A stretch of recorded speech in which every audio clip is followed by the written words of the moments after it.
آداب، یہ آکاشوانی ہے۔ خبروں کے ساتھ میں اسلم بیگ۔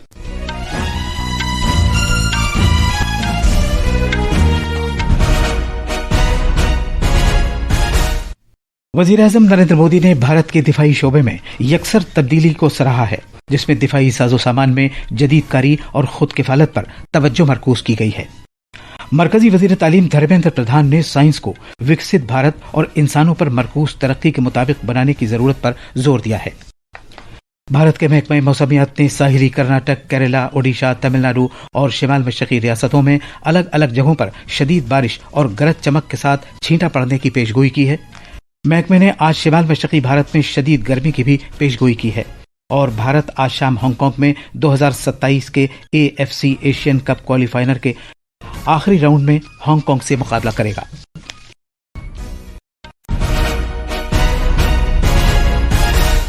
اب خبریں تفصیل سے۔ وزیر اعظم نریندر مودی نے گزشتہ 11 سال میں بھارت کے دفاعی شعبے میں قابل قدر تبدیلیوں کو اجاگر کیا ہے۔ ایک سوشل میڈیا پوسٹ میں وزیر اعظم نے کہا کہ دفاعی ساز و سامان کی تیاری کے شعبے میں جدید طرز پر ڈھالنے اور خود کفالت حاصل کرنے دونوں پر توجہ مرکوز کی گئی ہے۔ جناب مودی نے یہ بھی کہا کہ یہ بہت خوش آئند پہلو ہے کہ ملک کے عوام نے کسی طرح ملک کو مضبوط بنانے کی خاطر مشترکہ عزم کا مظاہرہ کیا ہے۔ وزیر دفاع راجناتھ سنگھ نے کہا ہے کہ وزیر اعظم نریندر مودی کی قیادت کے تحت گزشتہ 11 برس میں بھارت کے دفاعی شعبے میں تاریخی تبدیلی آئی ہے۔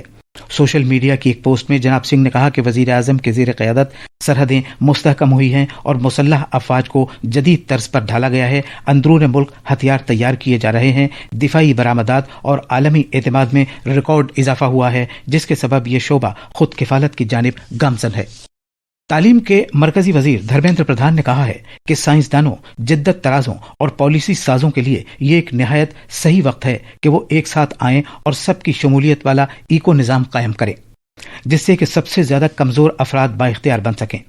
حیدرآباد میں نوجوان سائنسدانوں کی بین الاقوامی کانفرنس اور گلوبل ینگ اکیڈمی کی سالانہ جنرل میٹنگ سے خطاب کرتے ہوئے وزیر موصوف نے سائنسدانوں سے کہا کہ وہ ایک مقصد کے تحت اشتراک کریں۔ وزیر موصوف نے سائنس کو وکست بھارت کے ویژن اور انسانوں پر مرکوز ترقی کے ساتھ مربوط کرنے کی ضرورت پر زور دیا۔ In all part of world, more than 200 delegates are from 60 countries participated in this conference.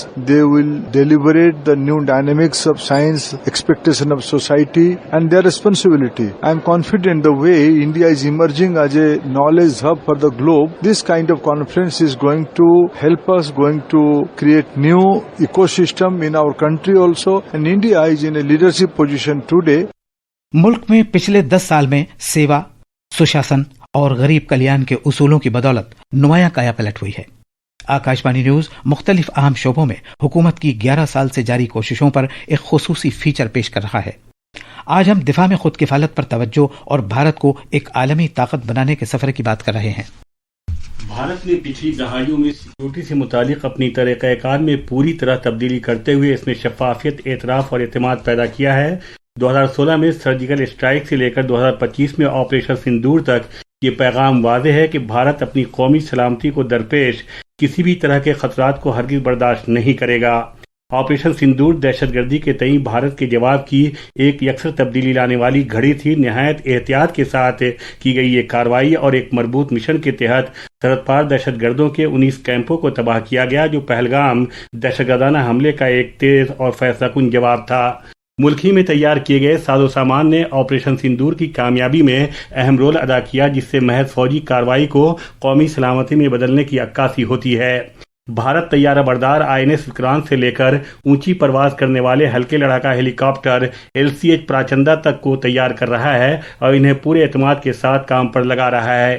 دفاعی مہارت کے لیے اختراعات، IDX جیسے اقدامات کر کے ہم اپنی فوجوں کو جدید ترین طریقہ کار کی فراہمی سے اسٹارٹ اپس اور MSMEs کو بااختیار بنا رہے ہیں۔ مزید یہ کہ دفاعی ساز و سامان کی برآمدات میں 2014 سے اب تک ریکارڈ 23,622 کروڑ روپے کا اضافہ ہوا ہے، جو 34 گنا ہے۔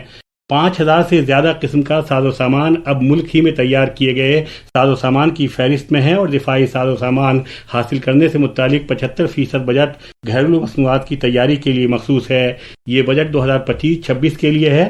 سرحدوں سے لے کر کارخانوں تک، میدان جنگ سے لے کر بورڈ رومز تک بھارت ایک نئے دور کی تشکیل کر رہا ہے جہاں سلامتی ہماری طاقت ہے اور خود کفالت ہماری حفاظت ہے۔ وشنو کی رپورٹ کے ساتھ اردو خبروں کے لیے میں مجیب اختر۔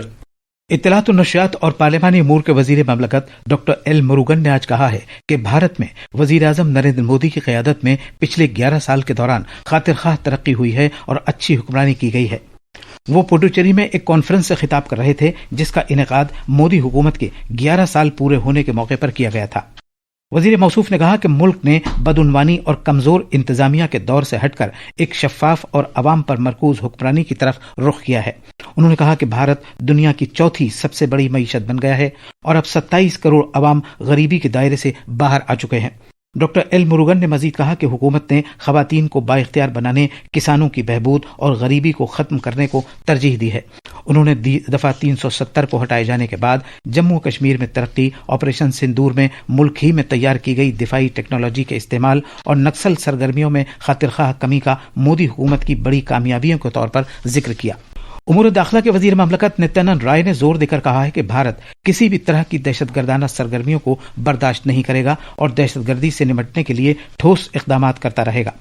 پہلگام کے دہشت گردانہ حملے کو ایک بزدلانہ حرکت قرار دیتے ہوئے وزیر موصوف نے کہا کہ بھارت نے آپریشن سندور کے تحت پاکستان کو سخت جواب دیا ہے اور دہشت گردوں کے خفیہ ٹھکانوں کو تباہ کیا ہے۔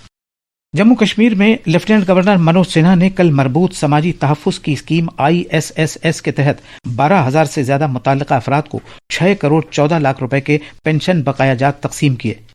یہ خبریں آکاشوانی سے نشر کی جا رہی ہیں۔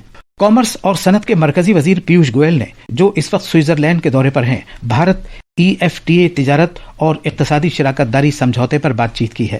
ایک سوشل میڈیا پوسٹ میں جناب گوئل نے کہا کہ اس سمجھوتے کے نتیجے میں بھارت اور سوئٹزرلینڈ کے درمیان تجارت اور سرمایہ کاری کے لیے پیدا ہونے والے موقع، شراکت داری اور ابھرتے ہوئے شعبوں سے متعلق تبادلہ خیال کیا گیا۔ بھارت نے کوسٹ گارڈ کے ساتھ قریبی تال میل میں تلاش اور بچاؤ کی کارروائی انجام دیتے ہوئے سنگاپور کے پرچم بردار بحری جہاز MV وین ہائی 503 کے عملے کے 22 اہلکاروں میں سے 18 کو بچا لیا ہے۔ غزہ جانے والی ایک کشتی میں سوار 12 مسافروں کو، جن میں آب و ہوا سے متعلق مہم گریٹا تھنبرگ چلانے والے افراد بھی شامل ہیں، جو انسانی ہمدردی کی بنیاد پر غزہ کے لیے امداد لے جا رہے تھے، انہیں ان کے وطن واپس بھیجنے کے لیے بین گورین ہوائی اڈے لایا گیا ہے۔ بھارتی محکمہ موسمیات نے آج ساحلی کرناٹک، کیرلا، ماہے، اوڈیشہ، رائل سیما، تمل ناڈو، پڈوچیری اور کرائیکل نیز شمال مشرقی ریاستوں میں کہیں کہیں شدید بارش اور گرج چمک کے ساتھ چھینٹیں پڑنے کی پیشگوئی کی ہے۔ فٹ بال میں آج ہانگ کانگ کے تائی تاک اسٹیڈیم میں 2027 کے اہم AFC ایشیائی کپ کوالیفائر کے آخری دور کے میچ میں بھارت کا مقابلہ ہانگ کانگ سے ہوگا۔ یہ میچ بھارتی وقت کے مطابق شام 5:30 بجے شروع ہوگا۔ گروپ C کا یہ مقابلہ اہمیت کا حامل ہے کیونکہ 4 ٹیموں کے گروپ میں دونوں ٹیمیں چوٹی کی 2 ٹیموں میں شامل ہیں۔ درجہ بندی میں بھارت 127ویں مقام پر ہے، جبکہ ہانگ کانگ کی ٹیم 153ویں پوزیشن پر ہے۔ بھارتی ٹیم 16 سال بعد ہانگ کانگ گئی ہے۔ اس سے پہلے 2009 میں دونوں ٹیموں نے ایک دوستانہ میچ میں ایک دوسرے کا سامنا کیا تھا۔ سرکردہ بھارتی وکٹ کیپر بلے باز اور سابق کپتان MS دھونی کو پروقار ICC ہال آف فیم میں شامل کیا گیا ہے۔ اس طرح ان کے کرکٹ کریئر میں ایک اور شاندار باب وابستہ ہو گیا ہے۔ والی بال میں بھارت کی مردوں کی ٹیم 19 سال سے کم عمر کی والی بال چیمپئن شپ 2025 کے تحت کاوا میں اپنے کھیل کا مظاہرہ کرنے کے لیے تیار ہے۔ یہ کھیل مقابلے ازبکستان کے شہر تاشقند میں آج سے شروع ہوں گے۔ اور آخر میں خاص خبریں ایک بار پھر۔ وزیر اعظم نریندر مودی نے بھارت کے دفاعی شعبے میں یکسر تبدیلی کو سراہا ہے، جس میں دفاعی ساز و سامان میں جدید کاری اور خود کفالت پر توجہ مرکوز کی گئی ہے۔ مرکزی وزیر تعلیم دھرمیندر پردھان نے سائنس کو وکست بھارت اور انسانوں پر مرکوز ترقی کے مطابق بنانے کی ضرورت پر زور دیا ہے۔ بھارت کے محکمہ موسمیات نے ساحلی کرناٹک، کیرلا، اوڈیشہ، تمل ناڈو اور شمال مشرقی ریاستوں میں الگ الگ جگہوں پر شدید بارش اور گرج چمک کے ساتھ چھینٹا پڑنے کی پیشگوئی کی ہے۔ اور بھارت آج شام ہانگ کانگ میں 2027 کے AFC ایشین کپ کوالیفائر کے آخری راؤنڈ میں ہانگ کانگ سے مقابلہ کرے گا۔ اسی کے ساتھ اردو کا یہ بلیٹن ختم ہوا۔